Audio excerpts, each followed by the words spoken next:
কেরালায় গিয়ে রাজমিস্ত্রির কাজ করছে, আর যখন তাদেরকে ধরা হচ্ছে তখন মুখ্যমন্ত্রী শুরু করে দিচ্ছেন বাঙালিদের ওপর আক্রমণ। অনুব্রত মণ্ডলের মতো একজন ক্রিমিনাল, যিনি মমতা ব্যানার্জি মুখ্যমন্ত্রী পুলিশ মন্ত্রী হয়ে পুলিশের মাকে এবং স্ত্রীকে অশ্রাব্য ভাষায় গালাগাল দেয় এবং তারপরও তাকে অ্যারেস্ট করা হয় না, সেখানে খুব পরিষ্কার যে আজকে এই সরকার কাদের পাশে আছে। টাকা দিয়েছে মোদী সরকার, কিন্তু হিসেব মমতা ব্যানার্জি সরকার দেয়নি। হিসেব তো দিতেই হবে। এই ধরনের লক্ষ লক্ষ বাংলাদেশি অনুপ্রবেশকারী রোহিঙ্গা, এদেরকে মমতা ব্যানার্জি আজকে পশ্চিমবঙ্গে ঢুকেছেন, আর পশ্চিমবঙ্গ থেকে তারা সারা ভারতবর্ষে চলে গেছে, ছড়িয়ে গেছে। কেরালায় গিয়ে রাজমিস্ত্রির কাজ করছে, আর যখন তাদেরকে ধরা হচ্ছে তখন মুখ্যমন্ত্রী শুরু করে দিচ্ছেন বাঙালিদের ওপর আক্রমণ। কিসের বাঙালির কথা বলছেন?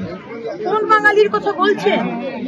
অনুপ্রবেশকারীদের আজকে নিজের ভোট ব্যাংকের জন্য আজকে পশ্চিমবঙ্গকে শেষ করে দিলেন। যখন দাড়ি ভিটে বাংলা টিচার চেয়ে রাজেশ তাপসকে গুলি করেছিল আপনার পুলিশ, কোথায় ছিল আপনার বাংলা ভাষার প্রেম? যখন দুদিন আগে বীরভূমে আপনার অনুব্রত মণ্ডল আপনার পুলিশের মাকে আর স্ত্রীকে যখন অশ্রাব্য ভাষায় গালাগালি দিচ্ছিল, তখন বাংলা ভাষার কথা মনে ছিল না? তাই রাজনীতি করবেন না মুখ্যমন্ত্রী। আজকে যাদেরকে অন্য রাজ্য থেকে ধরা হচ্ছে তারা অনুপ্রবেশকারী, তাদেরকে আমরা পশ্চিমবঙ্গে ভারতবর্ষে থাকতে দেব না। সেখানে বিরোধী দল যারা রয়েছেন তারা কথা বলবেন। পশ্চিমবঙ্গে আমি জানি আমার ভাই বোনেরা যে 100 দিনের কাজের টাকা পাওয়ার কথা ছিল, যে ভুয়ো জব কার্ড তৈরি হয়েছে, যে 100 দিনের কাজের টাকা নিয়ে যে দুর্নীতি হয়েছে, তার হিসেব মুখ্যমন্ত্রী দেননি। টাকা দিয়েছে মোদী সরকার, কিন্তু হিসেব মমতা ব্যানার্জি সরকার দেয়নি। হিসেব তো দিতেই হবে। আজকে সব থেকে বেশি টাকা নরেন্দ্র মোদীজির আমলে এনডিএ সরকার আজকে পশ্চিমবঙ্গকে দিয়েছে। ইউপিএ আমলে সেই কোনো টাকাই সেভাবে দেওয়া হয়নি, কিন্তু সেই টাকার আমরা কোনো হিসেব পাইনি। সুতরাং রাজনীতি করে লাভ হবে না। বাংলার মানুষ জানে যে কে বাংলার উন্নয়নের জন্য কোন পার্টি এবং মাননীয় প্রধানমন্ত্রী দাঁড়িয়ে আছে, বাংলার মানুষ বুঝে গেছে।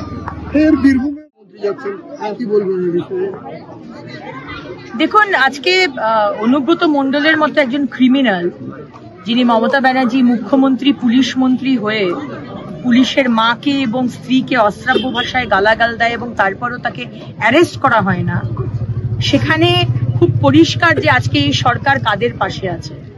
বাংলা ভাষা নিয়ে বড় বড় কথা বলেন 21শে জুলাইয়ের মঞ্চ থেকে, অথচ এই ধরনের দুষ্কৃতী যারা মহিলাদের সম্মান রাখে না, তাদের পাশেই মমতা ব্যানার্জি রয়েছেন। আজকে দুর্নীতিগ্রস্ত মানুষ, দুষ্কৃতী, রেপিস্ট, তাদের পাশে আজকে এই সরকার। এটা হচ্ছে কমপ্লিটলি ক্রিমিনালদের সরকার, এটা আরেকবার ভাবে প্রমাণিত। কিন্তু আফটার অল তৃণমূলে আর কেউ থাকবে না। তৃণমূল যে চোরেদের দল, চোরেরাই থাকবে। বাকি যেটুকু মানুষ যারা মাথা উঁচু করে বাঁচতে চান, তারা কেউই আর তৃণমূলের সাথে থাকবে না 2026-এর পরে।